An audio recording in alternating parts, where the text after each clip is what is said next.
চাওক আজি সদৌ অসম ছাত্ৰ সন্থাৰ সংবিধান গ্ৰহণ কৰাৰ ৬০টা বছৰ আজি আৰম্ভণি দিন আৰু আমি সদৌ তিনিচুকীয়া জিলা ছাত্ৰ সন্থাই সদৌ অসম ছাত্ৰ সন্থাৰ আহ্বান মৰ্মে বন্তি প্ৰজ্বলন কৰি আজি শুভাৰম্ভ কৰিছোঁ। তিনিচুকীয়া যি আমাৰ ভূপেন হাজৰিকাৰ এই প্ৰাংগণত ভূপেন হাজৰিকাস্থলীৰ এই প্ৰাংগণত এই বন্তি প্ৰজ্বলন কাৰ্যসূচীৰে আমি আৰম্ভ কৰিছোঁ।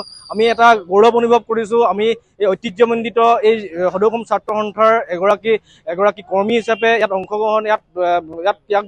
অংশগ্ৰহণ কৰিব বাবে আমি এই ছাত্ৰ সন্থাৰ মজিয়াখনক আমি ধন্যবাদ জ্ঞাপন কৰিছোঁ। আৰু লগে লগে এটা কথা ক'বই লাগিব যে সদৌ অসম ছাত্ৰ সন্থাৰ এটি শৃংখলাবদ্ধ সংগঠন, এটা একেটাৰ যি আমাৰ বান্ধোন, আমি ভাই ককাই সকলোৱে মিলি এই সংগঠনটোৰ এটা পৰিয়াল হিচাপে আমি জাতিটোৰ হকে কাম কৰি আহিছোঁ। আৰু এই শুভক্ষণত প্ৰতিগৰাকী আমি প্ৰাক্তন আমি যিসকল কৰ্মকৰ্তা, সদৌ অসম ছাত্ৰ সন্থাৰ প্ৰাক্তন কৰ্মকৰ্তা আৰু বৰ্তমানৰ যিসকল সতীৰ্থ এই শুভক্ষণত সকলোলৈ সংগ্ৰামী অভিবাদন জ্ঞাপন কৰিছোঁ।